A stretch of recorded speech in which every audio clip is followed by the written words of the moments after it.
Larsen & Toubro to kickstart.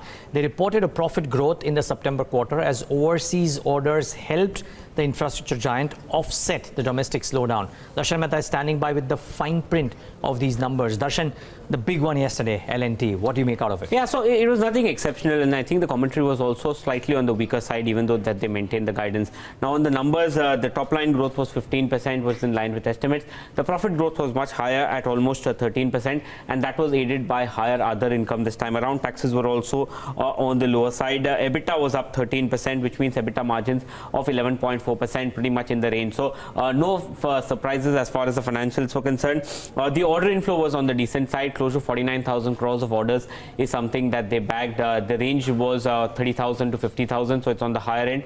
And international orders were almost 35% of it. See, the order book now has topped the 3 lakh crore mark number. As far as what helped the orders, a couple of sectors that the management said helped the sector was basically hydrocarbon, building, factories and power.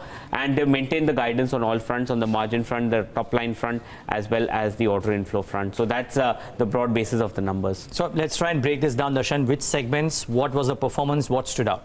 So I think infrastructure was on the weaker side, even though there was a top line growth that came out. If we see, we'll have a table for you which indicates where the numbers came in. So infrastructure, the margins were at 7.1%, which was slightly weaker. Power was down 50%.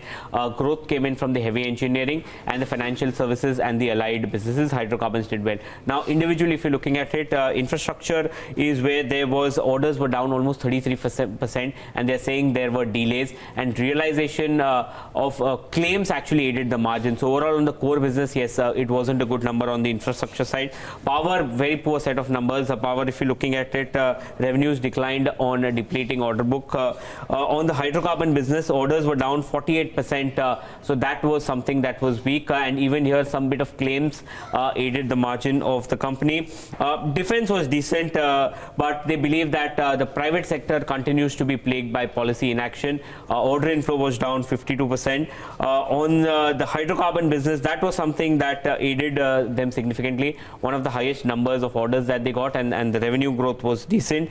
The balance was IT, which included the Mindtree space, and margins, they believe, declined for the quarter.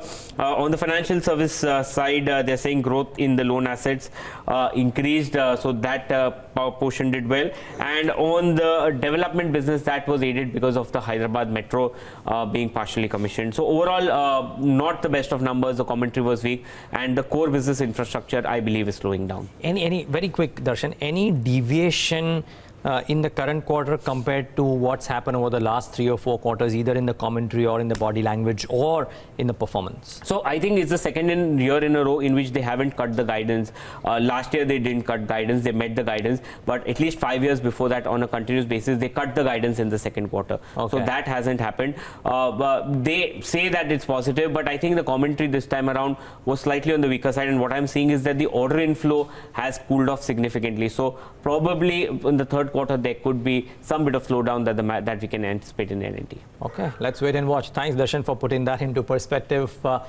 And keep in mind, I mean, if it's happening across the board for a bunch of companies, the country's largest player can only do it for as long, which is continue to show that dominant order inflow growth. And this time around too, it's the international orders that have helped Larsen & Toubro. Let's see, may not be too much of a downside, but for the longest time, while we've been hearing people speak about the capex revival and L&T gaining, I don't think it's done dramatically well in terms of performance. Just if you can just pull up the YTD chart of Larsen & Toubro, you will see, I mean, it's a premier player, but this year it's been absolutely flat. So you may want to bet all your horses on capex and the blue chip stock that L&T is. As a stock investment, it's yielded nothing for an investor. And let's wait and watch if it does something different in the next 6 months.